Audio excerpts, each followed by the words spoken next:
de vuelta en Cátedra Médica. Hoy tenemos el honor de contar con la participación del doctor Edison Rodríguez, psiquiatra, y vamos a estar hablando sobre las adicciones como un trastorno de salud mental. Buenos días, doctor. Gracias por acompañarnos hoy en Cátedra Médica. Buenos días, Liz. Buenos días, doctor. Un placer, como siempre, estar con ustedes aquí, formar a la población. El placer es nuestro, doctor, y la razón por la cual planteamos este tema es porque nos parece sumamente importante el poder orientar a la gente y educarle, porque lo que tiene que ver con este tipo de situaciones, cuando tenemos un familiar, un vecino, un amigo que tiene algún tipo de adicción, regularmente no lo vemos con estos ojos que hoy vamos a estar detallando desde la salud mental, y por lo tanto pues nos cohibimos de poder ayudar y orientar correctamente a esa persona para que pueda superar esta situación. Así que de entrada, doctor, yo creo que sería importante poder conceptualizar el término de adicciones desde el punto de vista de salud mental, desde el punto de vista médico, desde el punto de vista del psiquiatra. Ciertamente. El concepto de adicciones es uno de los conceptos que más se ha visto afectado por la evolución que ha ocurrido en torno a los problemas psiquiátricos y la manera como nosotros abordamos estos problemas. Entendiendo que la psiquiatría inició como una forma de represión, como una forma de aislar a aquellos individuos que se identificaban problemáticos para la sociedad y por ende entonces salvaguardar la paz del resto.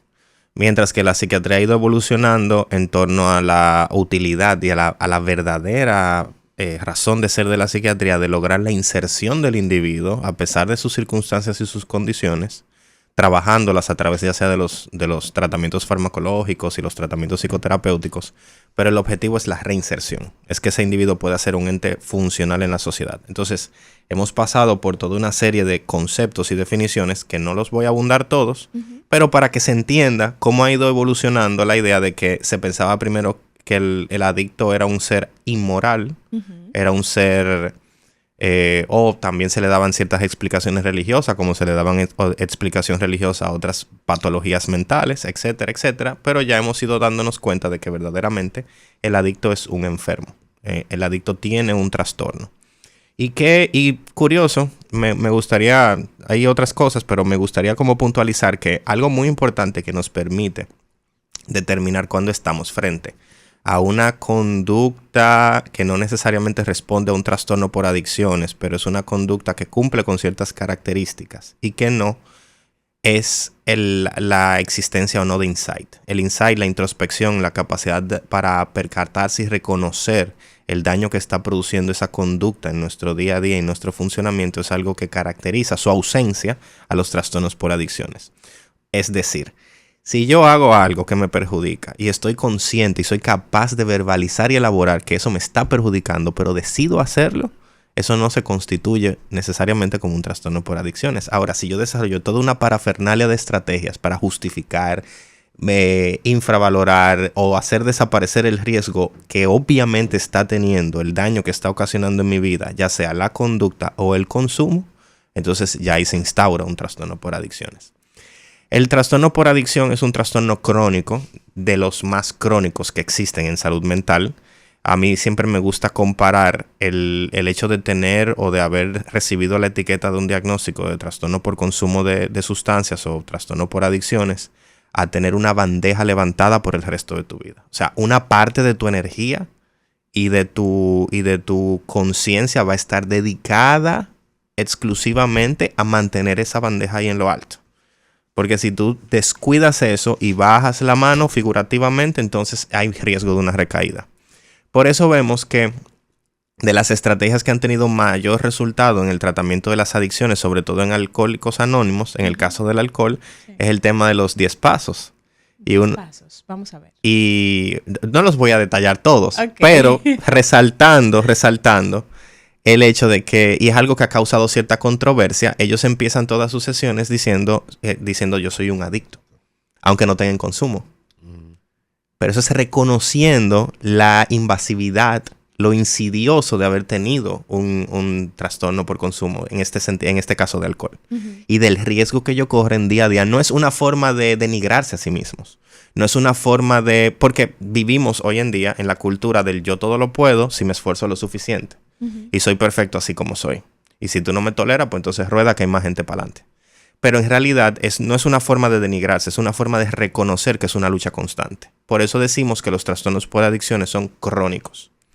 Y se caracterizan ya sea por el ejercicio de una conducta de manera compulsiva o el consumo de una sustancia de manera compulsiva a pesar del daño que eso ocasiona en nuestra salud física, mental y en nuestro desenvolvimiento. Eso es a grosso modo la definición de lo que es una adicción. La adicción se caracteriza por dos elementos principales que deben estar presentes para considerar que estamos frente a una adicción. Uno de ellos es la tolerancia y el otro es la abstinencia. La tolerancia es la necesidad de consumir cada vez cantidades mayores de una sustancia o realizar una actividad con mayor frecuencia y mayor intensidad para lograr el mismo nivel de placer o de retribución. Y el segundo, la abstinencia, hace referencia a la presencia de síntomas físicos y psicológicos o psicológicos, porque hay algunas sustancias que no necesariamente producen abstinencia física y eso lleva equivocadamente a pensar que no se puede ser adicto a esa sustancia. Pero pueden ser síntomas tanto físicos, es lo usual y lo más llamativo, y la descripción inicial de la abstinencia se hizo en base a los síntomas físicos. Todos hemos escuchado hablar del mono en la heroína. Algunos quizá lo hayan visto en películas. Esa persona que deja de consumir heroína y empieza a tener sudoración, vómitos, temblores, malestar. Es una cosa bien aparatosa. Pero esa abstinencia es cuando se cesa el consumo de la sustancia, entonces se manifiestan esos síntomas o signos, ya sean físicos o mentales. Y esos son los dos pilares fundamentales. Aparte de ahí, hay ciertos criterios que se utilizan para definir el concepto diagnóstico de trastorno por consumo de sustancias. Que la búsqueda sea constante, que se ponga en riesgo las relaciones familiares, laborales, las demás áreas de la vida por el consumo, que el consumo sea a pesar de el daño que ocasiona el consumo en el desenvolvimiento de la persona, y así hay otros criterios que también nos permiten valorar la severidad. Eso, es consciente el adicto de su condición y es consciente del daño que él se está autoproduciendo. Precisamente eso era lo que trataba de ejemplificar inicialmente, y es que por lo general la adicción conlleva unos mecanismos de enmascaramiento de esa introspección. En el estudio de las adicciones se habla de una persona precontemplativa, contemplativa y en mantenimiento. Precontemplativa es un individuo que no es capaz de evocar conscientemente las consecuencias que tiene. Puede hacer referencia a las consecuencias. Al punto de que, por ejemplo, te puede decir, sí, yo sé que eso me está destruyendo el hígado, pero no hay una verdadera comprensión. O sea, no hay porque no hay una coherencia en cuanto a lo que tú dices y lo que tú haces. Entonces, es algo que caracteriza las adicciones. Porque si hay una limitación, si hay algo muy importante en todo esto de la discusión de salud mental y de psiquiatría y psicología y todo eso, es poder diferenciar, que es extremadamente difícil, entre conductas que son patológicas y no patológicas. Porque no todo es una enfermedad mental. No todo el que hace conductas inadecuadas tiene una enfermedad mental. Entonces, ese es quizá uno de los aspectos más difíciles. En el contexto de adicciones, por ejemplo, hay muchas personas que afirman, no, yo soy adicto a la comida. No, tú no eres adicto a la comida. Tú estás completamente consciente y eres capaz de elaborar las consecuencias que eso está teniendo para tu salud, pero no tienes la capacidad de controlar tus impulsos. Eso no necesariamente se constituye como una adicción. Ahora, tú tienes una conducta compulsiva de alimentación y con distorsiones y alteraciones a nivel cognitivo que te impiden tú ser consciente de que eso tiene una consecuencia negativa para tu salud, o plenamente consciente, porque puede haber conciencia parcial. Entonces, tú tienes una adicción. Claro. Doctor, entonces, con este tema de las adicciones, en esta conceptualización que hace iniciando, decía trastorno por consumo de sustancias. Cuando hablamos de adicciones, ¿solamente nos referimos a consumo de sustancias ¿O hay otro tipo de adicciones? Aclaremos esto. Para nada. Anteriormente existían solamente un puñado de conductas que cumplían con ciertas características y eso incluso estaba en discusión. Siempre ha habido mucha discusión en torno, por eso, por la línea fina que divide el que es una enfermedad y que no. O sea, hasta qué punto yo puedo justificar la conducta que tú estás teniendo afirmando que tú eres un enfermo y que estás padeciendo de algo. Esa es quizá una de las controversias más grandes en torno al tema de las adicciones. Pero con el paso del tiempo y a medida que se ha ido investigando más y se han afinado más los conceptos, tenemos muchas adicciones conductuales. Y sobre todo en el advenimiento de los dispositivos electrónicos y las redes sociales, que son estrategias y que hemos discutido ampliamente en este programa en otras instancias, que están alimentadas por la neurociencia. O sea, las redes sociales y los dispositivos electrónicos se alimentan de las mentes más brillantes de la neurociencia en cuanto a cuáles son las estrategias que se pueden utilizar para evocar más uso. Y han generado verdaderos monstruos. Claro. O sea, TikTok es el niño prodigio de las estrategias conductuales. Es una caja de Skinner completamente. El que entra ahí adentro tiene que tener mucha resiliencia para no verse en mayor o menor medida envuelto. Y tenemos una situación de que las redes sociales, sobre todo esta en particular, han democratizado no el acceso al conocimiento ni a la educación, han democratizado el acceso a la prostitución digital y a la mendicidad y a la mendicidad digital, porque ahora tú te metes y encuentras un montón de jóvenes, adultos y jovencitos que tienen una dinámica de relación con los espectadores de los lives en los que ellos cada vez se muestran más sexualizados o más permisivos en cuanto a su intimidad a cambio de la susodicha recompensa y los premios de TikTok. Ajá. Y sí, tenemos un montón de adicciones conductuales. Recientemente se han descrito dentro de los grandes manuales porque hay muchas que quedan todavía como en la nebulosa de si son o no son. Y no han recibido no tienen suficiente integridad diagnóstica como para incluirse en los manuales diagnósticos, pero tenemos el uso de internet. Desde siempre tenemos prácticamente la ludopatía, que fue donde nació todo esto. Y precisamente lo que hicieron estas personas con TikTok y con Instagram y todo eso fue que trajeron elementos de la ludopatía y lo agregaron a la plataforma digital. Entonces tú tienes, por ejemplo, la recompensa variable. Nosotros nos aburrimos rápidamente si podemos predecir el resultado de algo, de un gambling, de una apuesta. Si es 50-50 y tú sabes que el 50% de las veces te va a salir sí y el 50% no, te vas a aburrir. Ahora, ¿qué pasa? Si tú no lo puedes predecir, si es aleatorio. Si en una tirada tú tienes un 60% de probabilidad, pero en otra tirada tú nada más tienes 30%. Y ese es el tipo de estrategias que, sin uno percatarse, ellos han introducido. Y aquellas personas que creen que las redes sociales le entregan las notificaciones en tiempo real, están muy equivocados. Las notificaciones no son en tiempo real. Se usan también estrategias para retrasar el mandar las notificaciones, generar esa ausencia, ese ayuno de dopamina. Y tú te preguntas, pero ven acá, yo publiqué una foto hace 15 minutos, hace una hora, y como que no me han hecho caso. Y de repente llegan esas 20 notificaciones y ¡can! Esas 100 notificaciones, ¡can! Y ese cerebro se pone. Y ese cerebro. Los otros días yo hice un comentario en un videito de TikTok que me pareció jocoso porque era un reportaje de una noticia en Estados Unidos y entre las personas que entrevistaron había un señor que aparentemente era dominicano. Lo digo porque el Spanglish que él habló, yo solamente se lo he escuchado a dominicano. Y yo he decidido, alguien preguntó como que qué era lo que él había dicho, porque uno de esos anglosajones no entendió nada de lo que el hombre dijo. Y yo le traduje y le dije, eso es Spanglish dominicano. Ay, señor. Eso desató un conflicto con los puertorriqueños, porque entonces ellos decían, él no es dominicano, es puertorriqueño. Porque ellos creen que parece que son dueños del Spanglish. Le hago ese comentario porque, entonces, ¿qué pasó después? Empezó un proceso que duró alrededor de 2 días en el que yo, con cierta constancia, recibía paqueticos de notificaciones. De la gente que le había dado el comentario, la gente que le había comentado el comentario. Y entonces ahí yo dije, mielquina, esto es.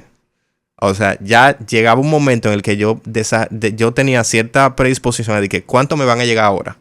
Porque en la mañana me llegaron 100, vamos a ver si ahora me llegan 50 o si me llegan 150. Y ese es el tipo de dinámicas que uno participa y más aún, uno pone a sus hijos a participar. Sí, ahí es lo complicado y delicado. Porque usted es adulto al fin, amén. Si usted no se hace responsable de su integridad emocional, yo tengo mi TikTok ahí. pero el niño es extremadamente vulnerable. Y eso, aterrizándolo al tema de adicciones, es muy importante que entendamos algo.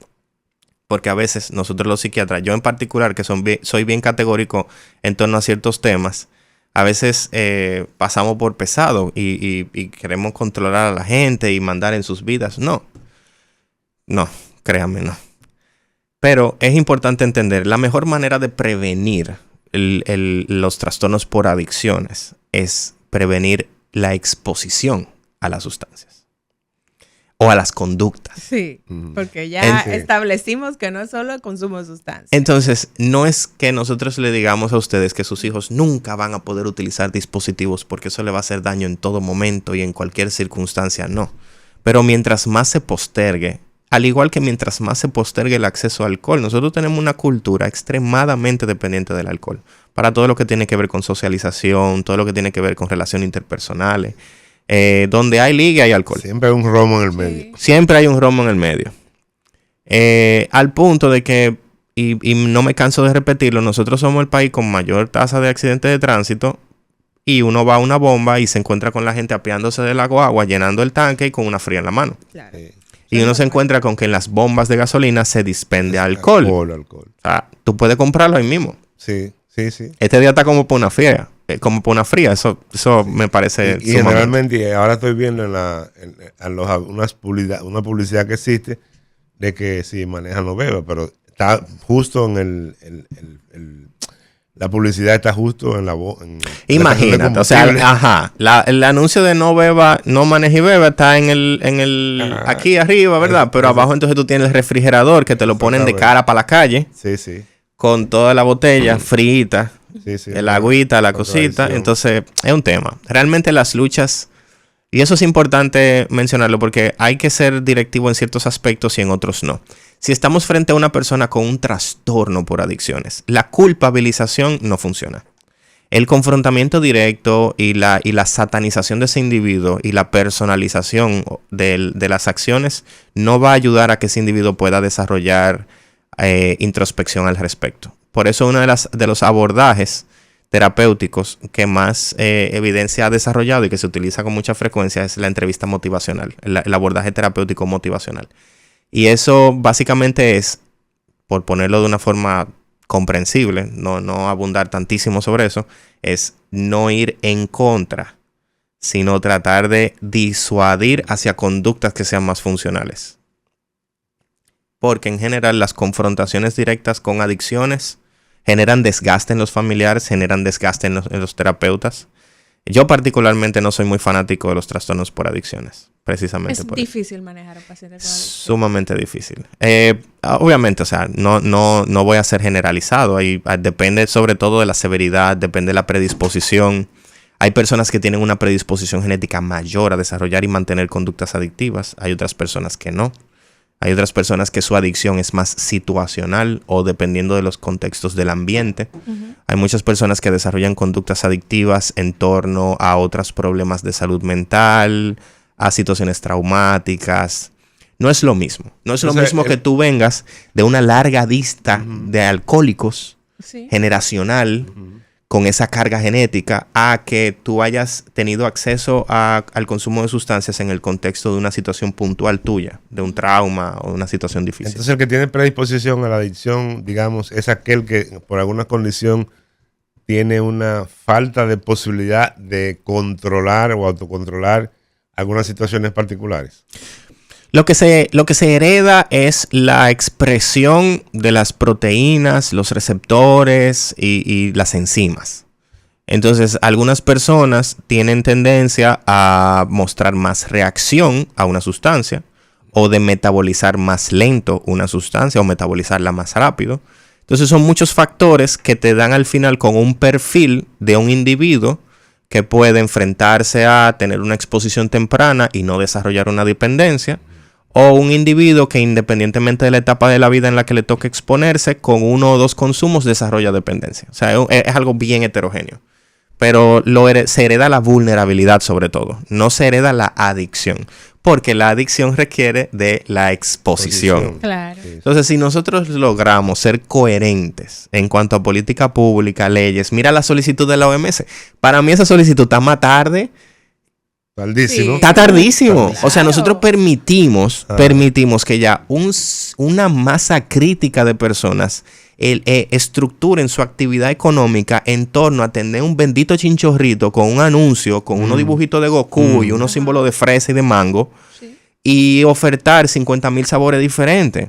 Y eso es extremadamente llamativo para la infancia y la adolescencia. Claro. Entonces, lo que tenemos ahora es que en las escuelas los niños de 8, 9, 10, 11 años están vendiéndose los vapes. Ya. Sí. Que se lo consiguen los primitos de 14, 15 y 16 afuera de la escuela y se lo dan y toma, dale eso, vende eso por ahí.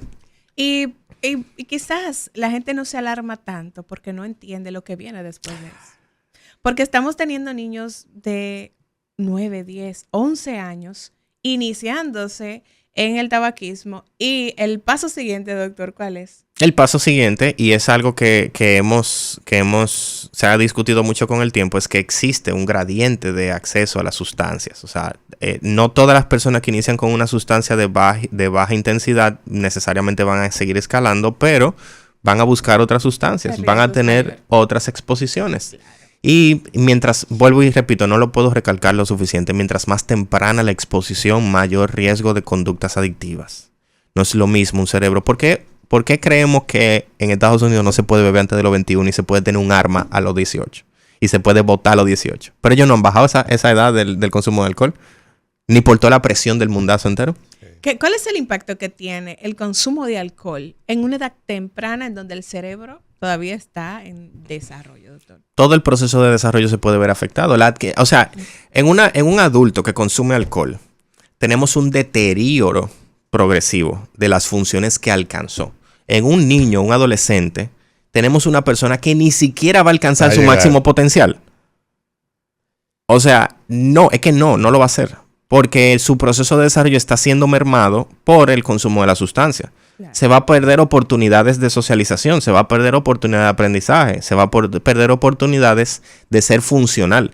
Entonces, no es lo mismo. No es lo mismo una persona que desarrolla, y lo mismo aplica para otras condiciones de salud mental. No es lo mismo una persona, el emblema de la psiquiatría es la esquizofrenia. No es lo mismo una esquizofrenia que debuta a los 35, a los 40, 45 años.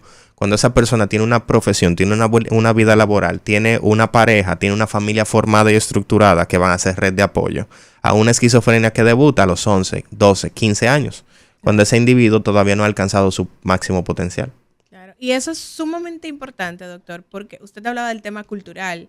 Aquí, los fines de semana, usted se para en cualquier barrio y en las esquinas usted va a ver a la gente atumultada tomando alcohol. Y los muchachitos dando carrera entre ellos. No eso, doctor. En temporadas específicas aquí, Semana Santa, fiestas de Navidad, fiesta de fin de año, nosotros vemos los reportes en las noticias. Las intoxicaciones de la menores. Cantidad de niños y adolescentes intoxicados por el consumo de alcohol. Esto muchas veces incentivado por la misma familia. Y esos son los que Entonces, se usted reportan. dice, sí, claro. Sí, Lo que solo se presentaron la reporta. No, intoxicación. eso fue lo que hubo que llevarlo a la emergencia. Exacto. Porque Se si no, reportan en esas condiciones, pero en condiciones regulares posiblemente ocurren igual ese tipo de situaciones. Sí. Porque en el colmadón Claro. se llevan los niños, están ahí como tú dices, están corriendo, Sí. pero se tiran su trago de vez en cuando también. O sea que... sí, hay muchos efectos del consumo de alcohol que no son catastróficos inmediatamente, pero que limitan mucho la calidad de vida. Porque no todas las personas la mayoría de los efectos catastróficos del alcohol, por ejemplo, no se van a ver inmediatamente. Se van a ver con el paso del tiempo. Y hay muchas cosas que no podemos percatarnos a simple vista. Edison, entonces el adicto, una vez entré en el mundo de la adicción, sigo en la rutina y sigo consumiendo sustancias u otro tipo de elementos porque tengo un retorno, porque tengo una condición placentera cuando estoy en contacto con el agente que me está produciendo la adicción. Entonces, ¿hay algún mecanismo, y ya hablando un poco de cómo manejar el tema, algún mecanismo en el cual yo pueda, una vez ya tengo el diagnóstico de que tengo una adicción, conseguir algún otro mecanismo sustitutivo de la sustancia o la condición que genera la adicción para tener igual algún nivel de placer, satisfacción.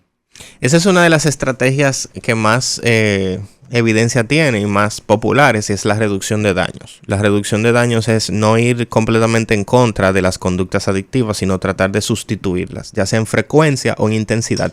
Ese es el raciocinio detrás de, por ejemplo, los parches de nicotina o los chicles de nicotina.